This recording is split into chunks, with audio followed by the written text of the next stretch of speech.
Hi, everybody. Welcome to another incredible edition of Cocktails at the Tangiers. I'm your host, Craig Shacklett from URComped, and I've got the one and only host whisperer, Nick Ippolito. Nick, how are you, sir? Good, buddy. What's going on? The incredible Craig Shacklett. You should have said. Hey. The incredible podcast with the incredible. So you just got back from Hawaii. How was it? I just got back from Hawaii, not just, but pretty much. It was fantastic. Great show.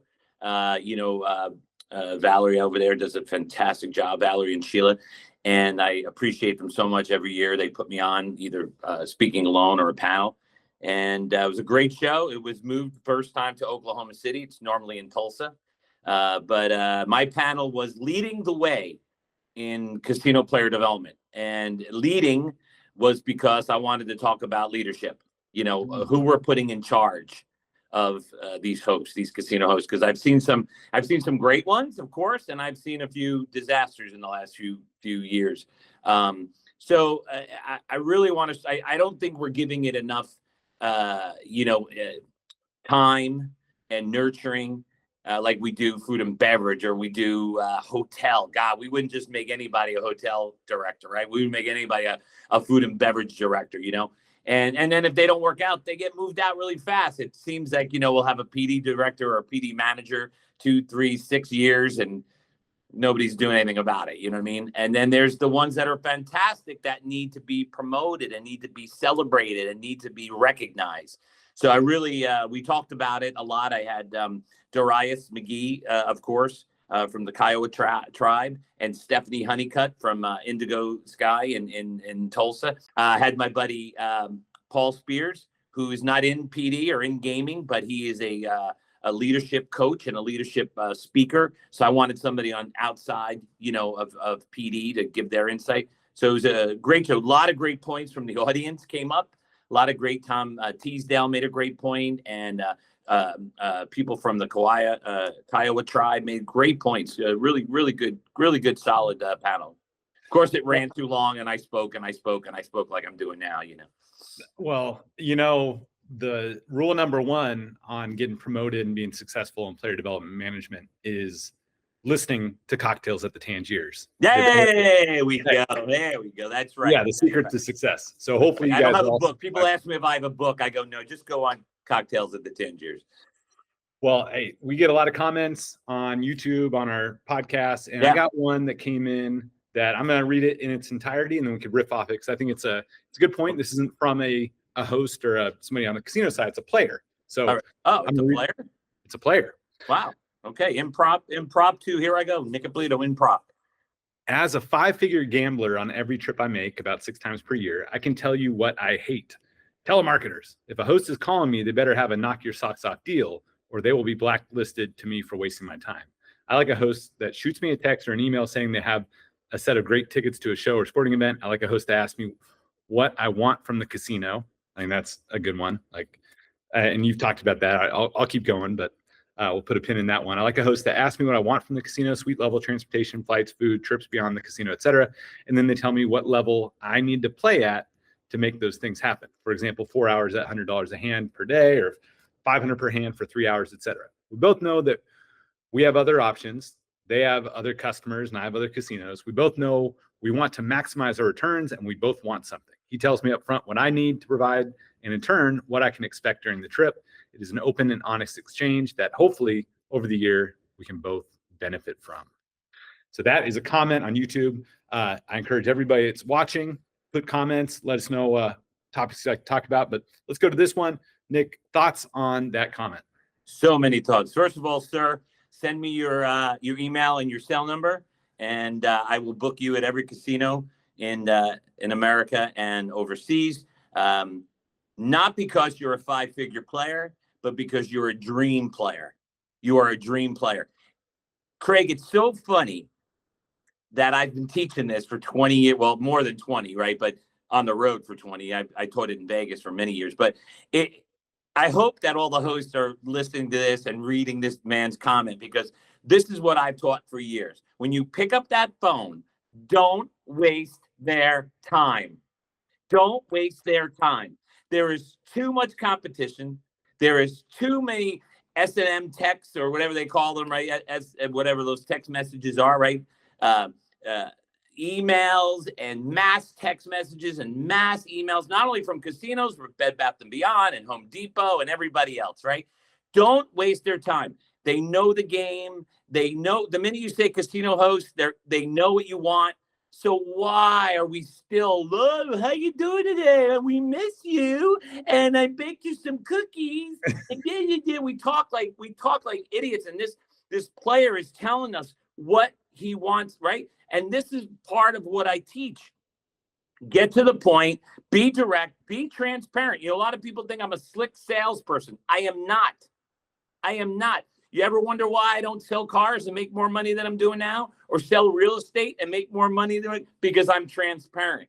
I'm not a slick car salesman.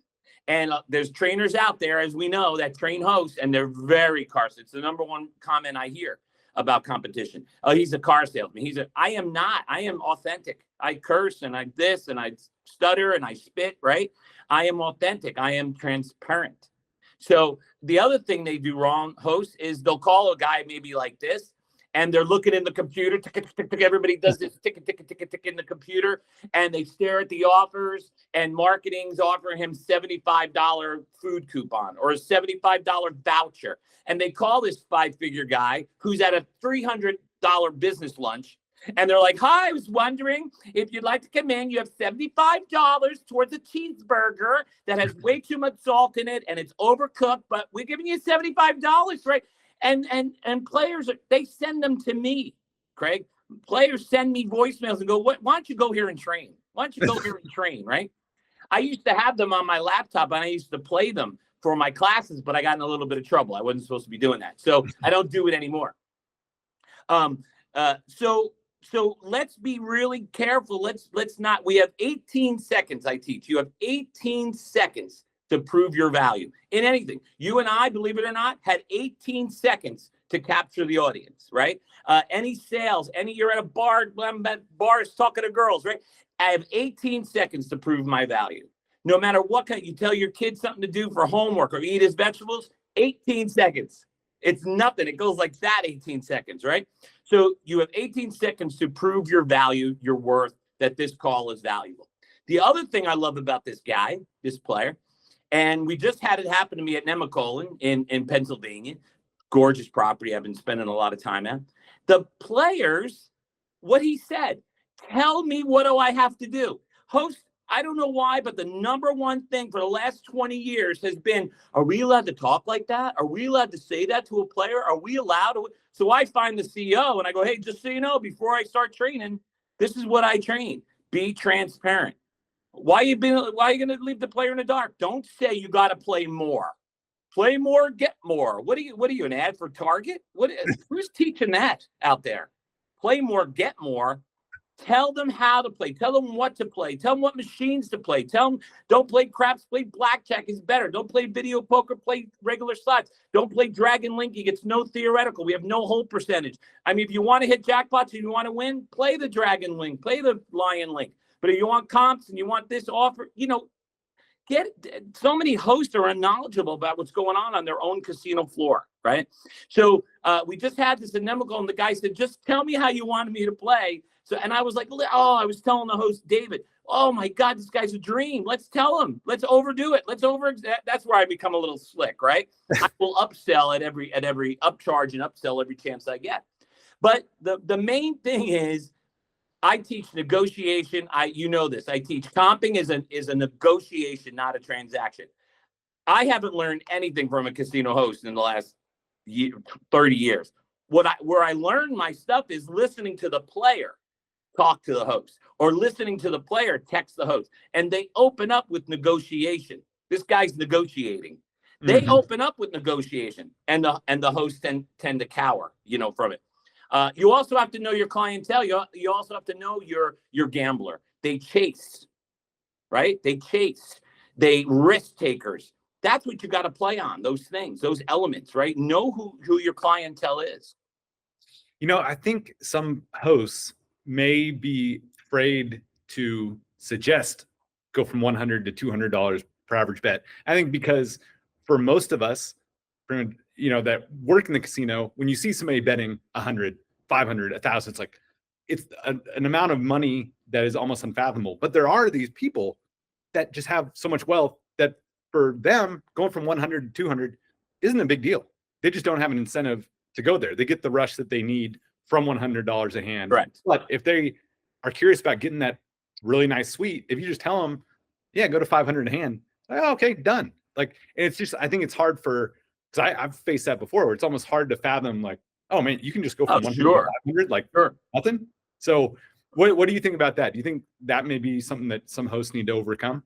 That's one part of it. The other part is right along those lines is afraid that they say, am I allowed to talk? So they're afraid to say to you, hey, why don't you push your bet to 500? Listen, if the guy can't afford it, he's going to look at you and get out of here, right? He's not going to want to do 500, right? So my point is they're asking what I have to do. So you're not breaking any rules. You're not breaking any barriers. You're not asking what they have in their bank account. You're not asking what their alimony is, what their mortgage is, right? They're asking you, what do I got to do to get this, right?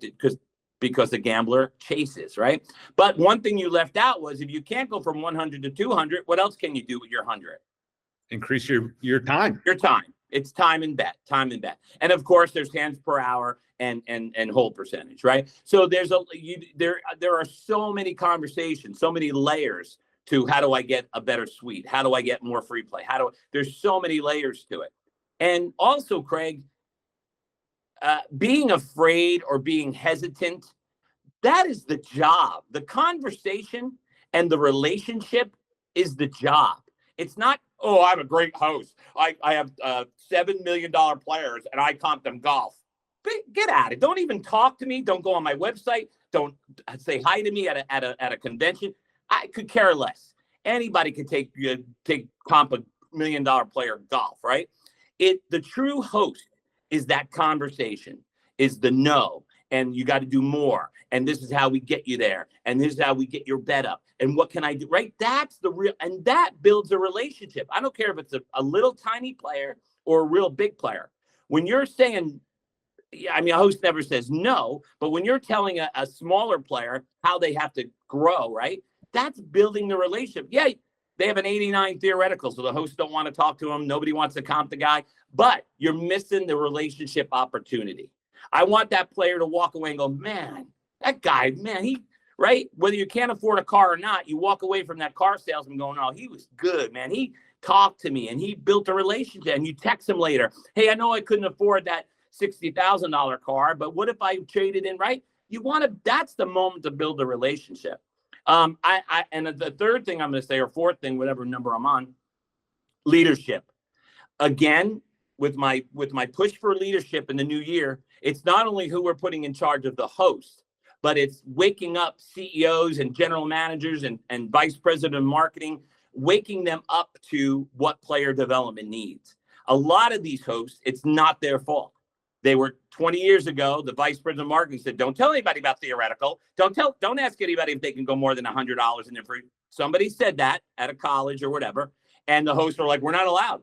That's the number one thing I hear. We're not allowed. We're not allowed. We're not allowed. That's great the way you talk to players like that, Nick, but we're not allowed. You're absolutely allowed. Mm-hmm. Yep.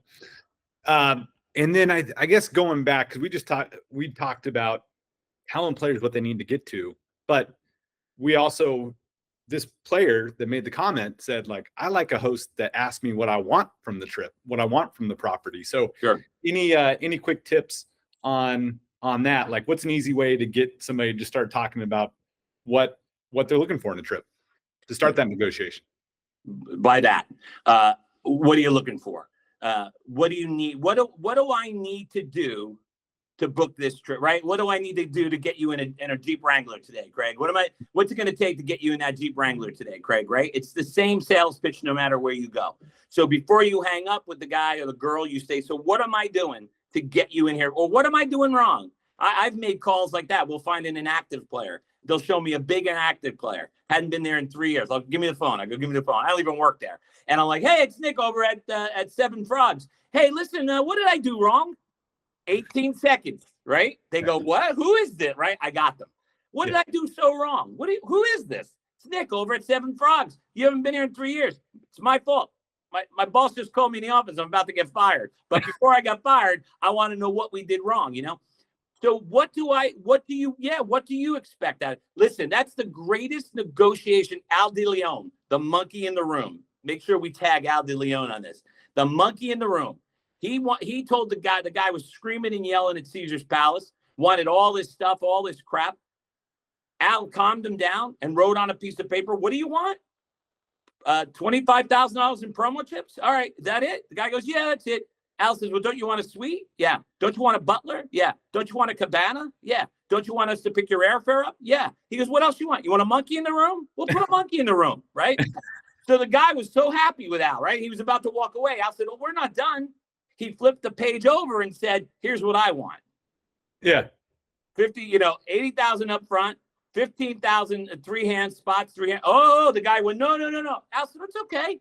Let's cross the monkey off the room, right? The monkey in the room. And Al went down and got the guy to only 10,000 in promo chips, a regular suite, no butler. You know what I mean? So that is negotiation. That is it. You know, I would tell every player, what do you want? A helicopter? You want the president's suite? I'll give you anything you want.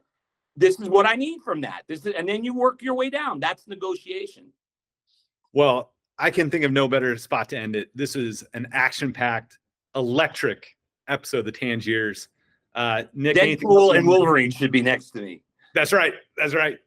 Well, everybody, put in the comments what you'd like us to talk about. Thank you so much. It's not just casino marketing executives listening in; it's players as well. So we appreciate all the comments. Love that.